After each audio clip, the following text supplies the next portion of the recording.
ሰው ራሱን ለእግዚአብሔር ሲሰጥ እግዚአብሔር ደግሞ ሁሉን ነገር ለሰው አሳልፎ ይሰጣል። ምድርም ብቻ አይደለም፣ በምድር ያለውን ብቻም አይደለም፣ ሰማይንና በሰማይ ያለውን ሁሉ እግዚአብሔር ለሰው ይሰጣል። እግዚአብሔር የነገሰበትን ከተማ ማን ይደፍረዋል? ስለራበን፣ ስላመመን፣ ስለደከመን፣ ስለጎደለብን ረሰኝ ብለን እንዴት እናስባለን እንዴ? እግዚአብሔር ረስቶ ተሳስቶ ፀሐይ ዘግይታ ታውቃለህ? ቢረሳህ እኮ ነው ያለ ሰይጣን ነው።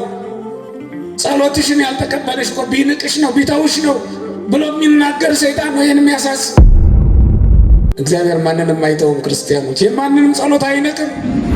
ቤተ እግዚአብሔርና ከተማው ተቀላቅሎባቸው በቤተ እግዚአብሔር ቅጥር አካባቢ ራሱ ፈቃደ ስጋቸው የሚፈጽሙ ሰዎች እኮ አሉ።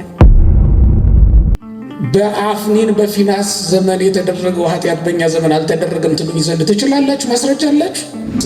ከነፍሳችን ጋር ይህን ቃል ኪዳን ተጋብቷል። እግዚአብሔር አይተውንም፣ ለዘላለም ላይጥለን ላይተወን ቃል ገብቷል። በደሙ ገዝቶ ገንዘቡ አድርጎናል። የታመሙትን መጠየቅ ያቁም ነው። ምህረትን ማድረግ በጎ ነገርን ማድረግ እንችላ ያለው ረስተነው እኮ ነው እግዚአብሔር።